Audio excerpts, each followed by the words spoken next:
La Bible en un an, le 19 avril, le livre de Josué, chapitre 19, verset 1 au chapitre 20, verset 9, le livre des psaumes, chapitre 88, verset 1 à 19, le livre des proverbes, chapitre 13, verset 1 et 2, l'évangile de Luc, chapitre 3, verset 1 à 22. Josué chapitre 19. La seconde part échut par le sort à Siméon, à la tribu des fils de Siméon, selon leur famille. Leur héritage était au milieu de l'héritage des fils de Juda.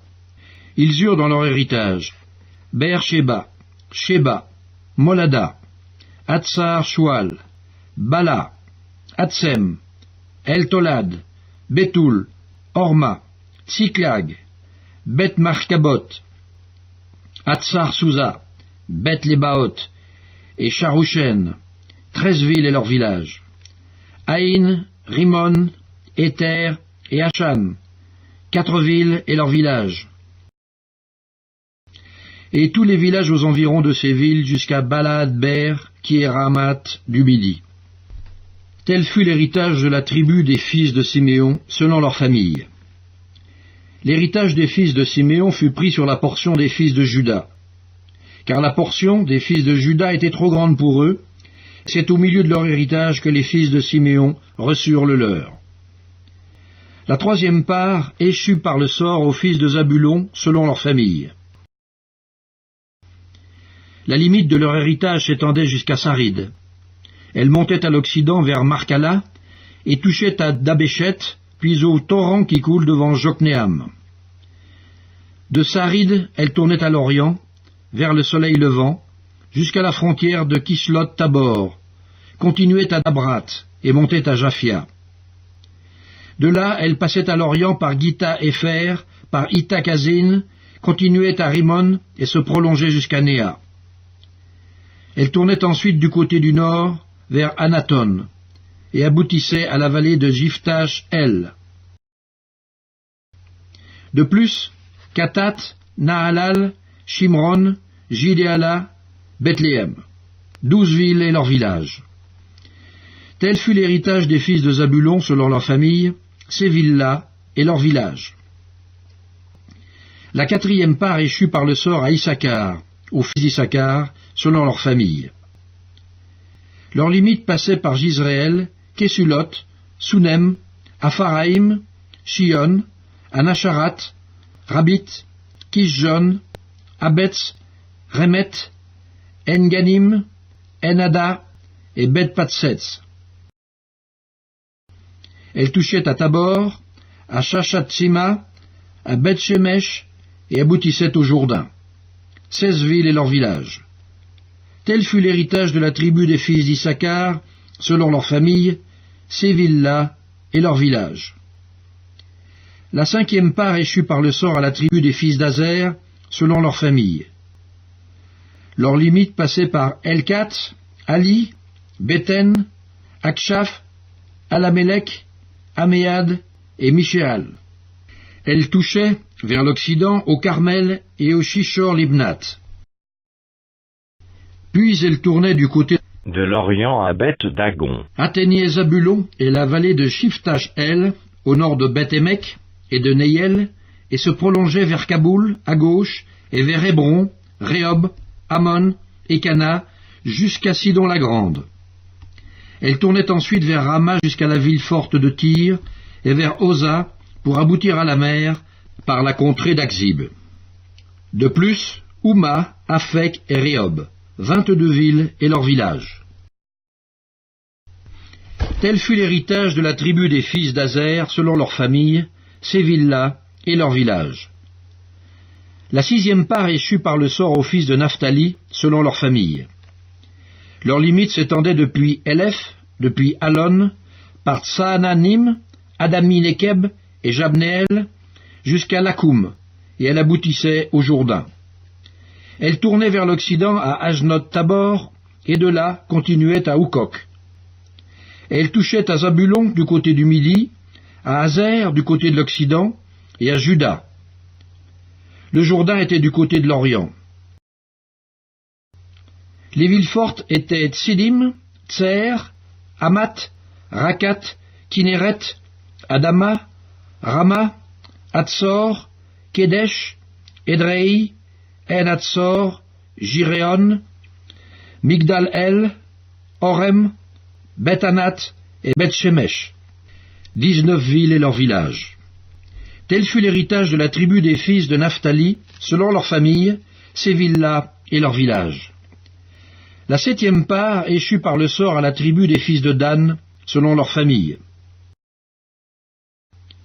La limite de leur héritage comprenait Tsoréa, Eshtaol, Ir-Shemesh, Shaalabin, Ajalon, Jitla, Elon, Timnata, Ekron, Elteke, Gibéton, Baalat, Jéhoud, Bénéberak, Gath-Rimon, Méjarkon et Rakon, avec le territoire vis-à-vis de Japho. Le territoire des fils de Dan s'étendait hors de chez eux. Les fils de Dan montèrent et combattirent contre l'Échem. Ils s'en emparèrent et la frappèrent du tranchant de l'épée. Ils en prirent possession, s'y établirent, et l'appelèrent Dan du nom de Dan, leur père. Tel fut l'héritage de la tribu des fils de Dan, selon leurs familles, ces villes-là et leurs villages. Lorsqu'ils eurent achevé de faire le partage du pays, d'après ses limites, les enfants d'Israël donnèrent à Josué, fils de Nun, une possession au milieu d'eux.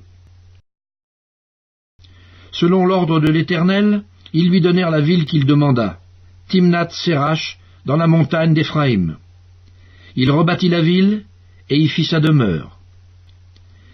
Tels sont les héritages que le sacrificateur Éléazar, Josué, fils de Nun, et les chefs de famille des tribus des enfants d'Israël, distribuèrent par le sort devant l'Éternel, à Silo, à l'entrée de la tente d'assignation. Ils achevèrent ainsi le partage du pays. Josué, chapitre 20. L'Éternel parla à Josué et dit, « Parle aux enfants d'Israël, et dis, « Établissez-vous, comme je vous l'ai ordonné par Moïse, des villes de refuge, où pourra s'enfuir le meurtrier qui aura tué quelqu'un involontairement, sans intention. Elles vous serviront de refuge contre le vengeur du sang. Le meurtrier s'enfuira vers l'une de ces villes, s'arrêtera à l'entrée de la porte de la ville, et exposera son cas aux anciens de cette ville. Ils le recueilleront auprès d'eux dans la ville, et lui donneront une demeure, afin qu'il habite avec eux. Si le vengeur du sang le poursuit, ils ne livreront point le meurtrier entre ses mains, car c'est sans le vouloir qu'il a tué son prochain, et sans avoir été auparavant son ennemi. Il restera dans cette ville jusqu'à ce qu'il ait comparu devant l'assemblée pour être jugé, jusqu'à la mort du souverain sacrificateur, alors en fonction. À cette époque, le meurtrier s'en retournera et rentrera dans sa ville et dans sa maison, dans la ville d'où il s'était enfui. Ils consacrèrent Kedesh, en Galilée, dans la montagne de Nephtali, Sichem, dans la montagne d'Éphraïm, et Kirjat Arba, qui est Hébron, dans la montagne de Juda. Et de l'autre côté du Jourdain, à l'orient de Jéricho, ils choisirent Bethser, dans le désert, dans la plaine, dans la tribu de Ruben, Ramoth en Galaad, dans la tribu de Gad, et Golan en Bassan, dans la tribu de Manassé. Telles furent les villes désignées pour tous les enfants d'Israël, et pour l'étranger en séjour au milieu d'eux, afin que celui qui aurait tué quelqu'un involontairement puisse y réfugier, et qu'il ne mourût pas de la main du vengeur du sang, avant d'avoir comparu devant l'assemblée. Psaume 88, cantique, psaume des fils de Corée, au chef des chantres, pour chanter sur la flûte, cantique d'Éman, l'Ezrakite. Éternel, Dieu de mon salut, je crie jour et nuit devant toi. Que ma prière parvienne en ta présence. Prête l'oreille à mes supplications, car mon âme est rassasiée de maux, et ma vie s'approche du séjour des morts. Je suis mis au rang de ceux qui descendent dans la fosse. Je suis comme un homme qui n'a plus de force. Je suis étendu parmi les morts, semblable à ceux qui sont tués et couchés dans le sépulcre, à ceux dont tu n'as plus le souvenir et qui sont séparés de ta main. Tu m'as jeté dans une fosse profonde, dans les ténèbres, dans les abîmes. Ta fureur s'appesantit sur moi, et tu m'accables de tous tes flots. Tu as éloigné de moi mes amis, tu m'as rendu pour eux un objet d'horreur. Je suis enfermé et je ne puis sortir, mes yeux se consument dans la souffrance. Je t'invoque tous les jours, ô Éternel, j'étends vers toi les mains. Est-ce pour les morts que tu fais des miracles? Les morts se lèvent-ils pour te louer? Parle-t-on de ta bonté dans le sépulcre, de ta fidélité dans l'abîme? Tes prodiges sont-ils connus dans les ténèbres, et ta justice dans la terre de l'oubli? Ô Éternel, j'implore ton secours, et le matin ma prière s'élève à toi. Pourquoi, Éternel, repousses-tu mon âme? Pourquoi me caches-tu ta face? Je suis malheureux et moribond dès ma jeunesse. Je suis chargé de tes terreurs, je suis troublé. Tes fureurs passent sur moi, tes terreurs m'anéantissent. Elles m'environnent tout le jour comme des eaux, elles m'enveloppent toutes à la fois. Tu as éloigné de moi amis et compagnons, mes intimes ont disparu.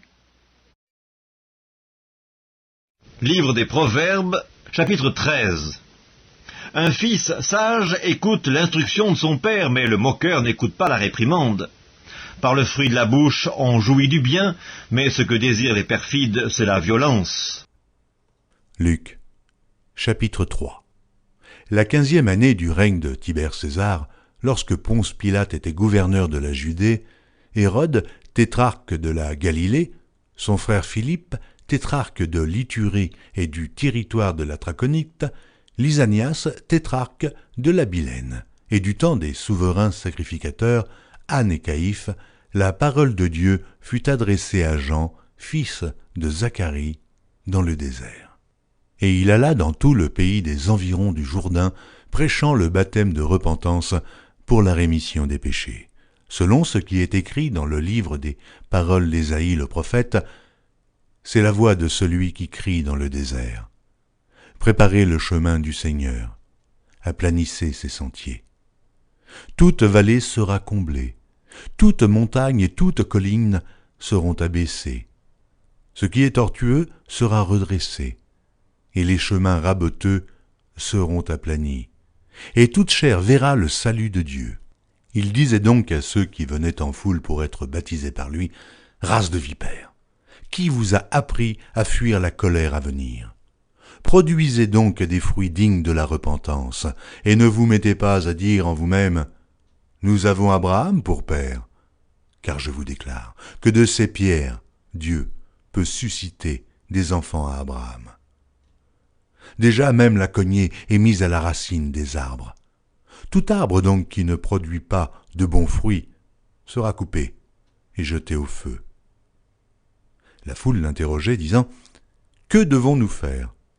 Il leur répondit, « Que celui qui a 2 tuniques partage avec celui qui n'en a point, et que celui qui a de quoi manger agisse de même. » Il vint aussi des publicains pour être baptisés, et ils lui dirent, « Maître, que devons-nous faire ?» Il leur répondit, « N'exigez rien au-delà de ce qui vous a été ordonné. » Des soldats aussi lui demandèrent, « Et nous, que devons-nous faire ?» Il leur répondit, « Ne commettez ni extorsion ni fraude envers personne, et contentez-vous de votre solde. » Comme le peuple était dans l'attente et que tous se demandaient en eux-mêmes si Jean n'était pas le Christ, il leur dit à tous, « Moi, je vous baptise d'eau. Mais il vient celui qui est plus puissant que moi, et je ne suis pas digne de délier la courroie de ses souliers. Lui, il vous baptisera du Saint-Esprit et de feu. Il a son vent à la main.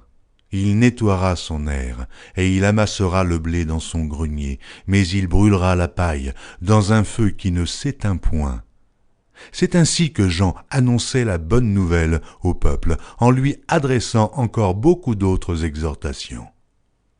Mais Hérode le tétrarque, étant repris par Jean au sujet d'Hérodias, femme de son frère, et pour toutes les mauvaises actions qu'il avait commises, ajouta encore à toutes les autres celle d'enfermer Jean dans la prison. Tout le peuple se faisait baptiser, Jésus aussi fut baptisé, et pendant qu'il priait, le ciel s'ouvrit, et le Saint-Esprit descendit sur lui sous une forme corporelle, comme une colombe, et une voix fit entendre du ciel ces paroles: « Tu es mon fils bien-aimé, en toi j'ai mis toute mon affection. »